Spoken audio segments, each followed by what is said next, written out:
नमस्कार दोस्तों, मन की फैक्ट यूट्यूब चैनल में आपका स्वागत है। आज की इस वीडियो में टॉप 10 का तीसरा सीरीज़ लेकर आए हैं। अगर आपने पहला सीरीज़ और दूसरा सीरीज़ नहीं देखा है तो दिए गए डिस्क्रिप्शन में लिंक पर क्लिक करके आप ज़रूर देखें। टॉप 1 और टॉप 2 दोनों सीरीज़ बहुत ही ज़्यादा वीवीआई है और टॉप 3 जो है ये भी बहुत ही ज़्यादा एग्ज़ाम के पॉइंट ऑफ व्यू से बहुत ही ज़्यादा वीवीआई है। दोस्तों, अगर आप यूपी पॉलिटेक्निक, झारखंड पॉलिटेक्निक और बिहार पॉलिटेक्निक 2022 की तैयारी कर रहे हैं तो यह सभी क्वेश्चन आपको एग्ज़ाम में हूबहू देखने को मिलेंगे। तो चलिए बिना समय देरी किए क्वेश्चन की तरफ चलते हैं। सवाल नंबर 20, विद्युत आवेश की इकाई है। दोस्तों, विद्युत आवेश का ऐसा यूनिट क्या होता है? ए वोल्ट, बी एम्पियर, सी ओम या डी कूलम। दोस्तों, विद्युत आवेश की जो एसआई यूनिट होती है, इकाई होती है, वह कूलम होती है। सवाल नंबर 20 का सही जवाब होगा डी। अब ओम वोल्ट किसका एसआई यूनिट है? दोस्तों, वोल्ट जो है विद्युत विभव का एसआई यूनिट है। अगर आपसे पूछ ले कोई विद्युत विभव का इकाई क्या होगा तो इसका सही जवाब होगा वोल्ट। एम्पियर किसका एसआई यूनिट है? तो इसका भी सही जवाब होगा दोस्तों प्रतिरोध का। अगर आपसे ये क्वेश्चन घुमाकर पूछ ले कि प्रतिरोध का इकाई क्या होगा तो इसका आंसर होगा एम्पियर। अब ओम किसका एसआई यूनिट होगा? तो ओम जो है विद्युत धारा का, इलेक्ट्रिक करंट का। दोस्तों, अब ऐसे भी पूछ सकता है कि विद्युत धारा की इकाई क्या है, तो उसका सही जवाब होगा दोस्तों ओम। चलिए सवाल नंबर 24, प्रकाश तरंग है। ए अनुप्रस्थ, बी अनुदैर्ध्य, सी प्रत्यास्थ या डी विद्युत चुंबकीय।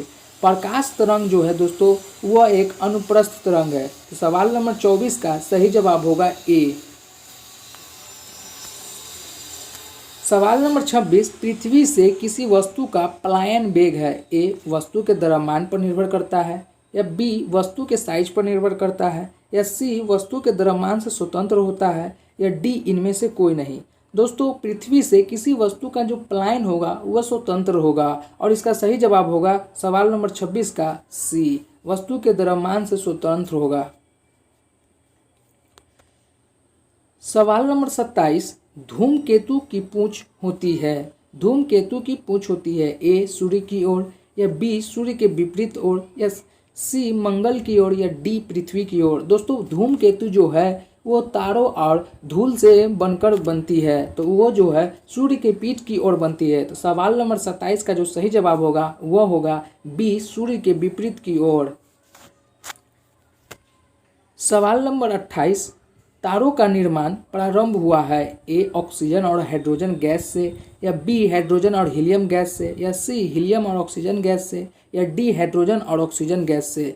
दोस्तों, तारों का जो निर्माण हुआ है वो हाइड्रोजन और हीलियम गैस से हुआ है। दोस्तों, यह सभी जो प्रश्न है, यह सभी प्रश्न आपको सेम हूबहू देखने को मिलेंगे 2022 के पॉलिटेक्निक एंट्रेंस एग्ज़ाम में। अगर आप बिहार से दे रहे हैं या झारखंड से दे रहे हैं या यूपी से पॉलिटेक्निक से दे रहे हैं, यह सभी प्रश्न हर साल किसी न किसी वर्ष में देखने को मिला है।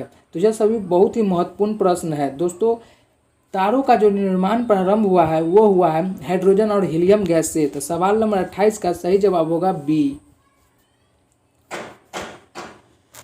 सवाल नंबर 29, टंगस्टन कितना डिग्री सेल्सियस पर पिघलता है? ए 30,000 डिग्री सेल्सियस पर, बी 3,000 डिग्री सेल्सियस पर या सी 30 डिग्री सेल्सियस पर या डी 5,000 डिग्री सेल्सियस पर। दोस्तों, टंगस्टन कितनी डिग्री पर सेल्सियस पर पिघलती है? तो टंगस्टन 3,000 डिग्री सेल्सियस पर पिघलती है। तो इसका सही जवाब होगा 29 का सवाल आंसर बी, 3,000 डिग्री सेल्सियस पर टंगस्टन पिघलती है। इलेक्ट्रॉन वोल्ट ईवी किसका इकाई है? दोस्तों, आपसे ऐसे भी पूछ सकता है ईवी का फुल फॉर्म क्या होता है, तो इसका ऐसा यूनिट होगा ईवी का फुल फॉर्म क्या होता है, तो आप इलेक्ट्रॉन वोल्ट भी बोल सकते हैं। या ईवी किसका मात्रक है ऐसे भी पूछ सकता है। ए ऊर्जा का या बी कार्य का या सी बल का या डी आवेश का। दोस्तों, इलेक्ट्रॉन वोल्ट का ऐसा यूनिट जो होता है वो आवेश होता है। तो सवाल नंबर 30 का सही जवाब होगा डी। अच्छा,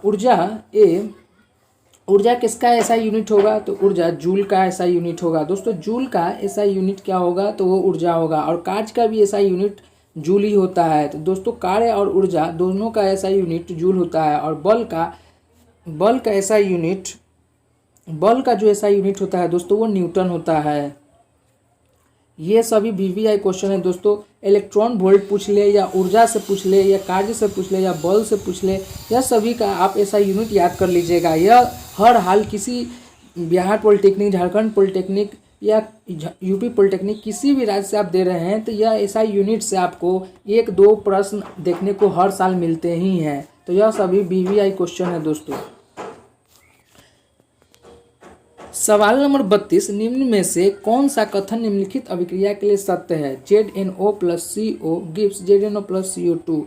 कौन सा अभिक्रिया इसके साथ कर रहा है? तो दोस्तों ZnO + CO तो जो है कार्बन के साथ ऑक्सीजन अभिक्रिया कर रहा है, तो ZnCO2 हो रहा है दोस्तों। तो जो ये जो करण कर रहा है Zn के साथ, तो Zn जो है ऑक्सीजन को छोड़ रहा है, तो वो छोड़ने की जो क्रिया है उसे हम अपकरण अपक्रिया कहते हैं। इसका सही जवाब होगा दोस्तों डी। सवाल नंबर 32 का सही जवाब होगा डी। सवाल नंबर 33, निम्नलिखित में कौन द्विक्षारीय अम्ल है? ए HCl, B H3PO4 या D HNO3 या D H2SO4। दोस्तों द्विक्षारीय जो अम्ल होता है वो हाइड्रोक्सल्फेट ऑक्साइड होता है, तो इसका सही जवाब होगा सवाल नंबर 33 का D H2SO4। रेडियो सक्रिय तत्व होते हैं? ए स्थिर, बी। सवाल नंबर 34, रेडियो सक्रिय तत्व होते हैं? ए स्थिर, बी अस्थिर, सी विरल या डी अत्यधिक क्रियाशील। दोस्तों रेडियो सक्रिय जो तत्व होते हैं वो अस्थिर होते हैं। सवाल नंबर 34 का जो सही जवाब होगा वो बी होगा। जब पानी बर्फ में परिवर्तित होता है, ए तापमान बढ़ता है।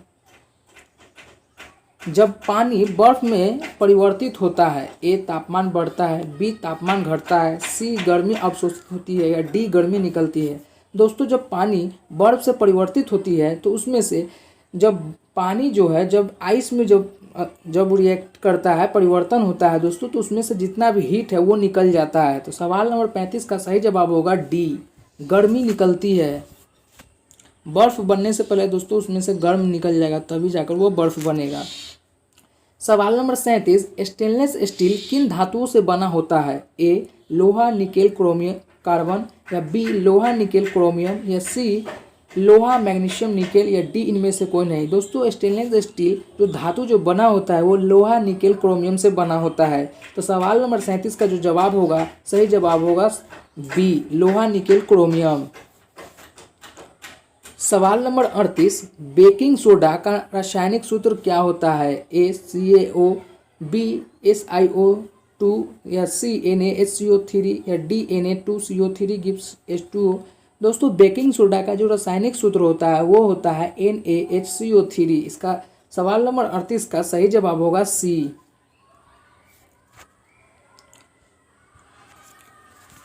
सवाल नंबर 39, एल्केन की अभिक्रिया किस प्रकार होती है? एल्केन की अभिक्रिया किस प्रकार होती है? ए संयोजन अभिक्रिया, बी विस्थापन अभिक्रिया या सी पॉलीमराइजेशन अभिक्रिया, डी या डी आइसोमराइजेशन अभिक्रिया। दोस्तों एल्केन की जो अभिक्रिया होती है वो विस्थापन अभिक्रिया होती है। तो सवाल नंबर 39 का सही जवाब होगा बी। कार्बोक्सिलिक अम्ल में उपस्थित रहता है, कार्बोक्सिलिक जो अम्ल है उसमें क्या उपस्थित रहता है? ए -OH या बी -CHO या सी -COOH या डी -CO। सवाल नंबर 41 का जो सही जवाब होगा दोस्तों कार्बोक्सिलिक अम्ल में जो पाए जाते हैं उपस्थित रहते हैं वो -COOH पाए जाते हैं। तो सवाल नंबर 41 का सही जवाब होगा सी। एल्कीन का सामान्य सूत्र होगा दोस्तों, एल्कीन का सामान्य सूत्र होगा ए CnH2n, बी CnH2n-1 या सी CnH2+2 या डी CnH2n+1। दोस्तों एल्कीन का सामान्य सूत्र होगा वो होगा ए CnH2n। सवाल नंबर 42 का जो सही जवाब होगा दोस्तों वो होगा ए। अब एल्केन का सामान्य सूत्र क्या होगा दोस्तों? तो एल्केन का सामान्य सूत्र जो होगा, एल्केन का सामान्य सूत्र होगा दोस्तों वो होगा CnH2n+2 और एल्काइन का जो सामान्य सूत्र होगा वो CnH2n-1 होगा।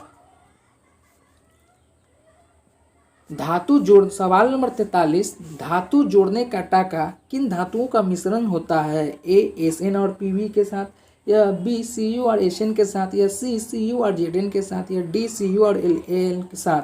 दोस्तों धातु जोड़ने का जो टाका होता है वो Sn और Pb के साथ ही मिश्रण करके जोड़ता है। तो सवाल नंबर 43 का सही जवाब होगा A।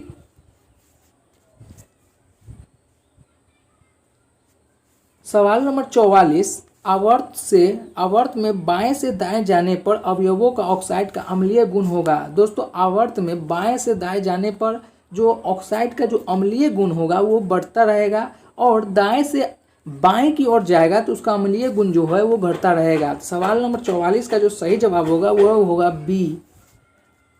सवाल नंबर 45, इनमें से कौन सा सबसे ज़्यादा सक्रिय हैलोजन है? A फ्लोरीन, B क्लोरीन, या C ब्रोमीन, या D आयोडीन। दोस्तों सबसे ज़्यादा सक्रिय हैलोजन जो पाए जाते हैं वो उसमें पाए जाते हैं फ्लोरीन में, और सबसे कम है आयोडीन में पाए जाते हैं। हैलोजनीकरण से एक्टिव जो होते हैं उसमें सबसे कम आयोडीन में और सबसे ज़्यादा फ्लोरीन में पाए जाते हैं। उम्मीद करते हैं दोस्तों टॉप 10 का जो सीरीज़ है आपको बहुत ही ज़्यादा फ़ायदेमंद साबित होता होगा। फिर मिलते हैं एक नई वीडियो में, जब तक के लिए जय हिंद।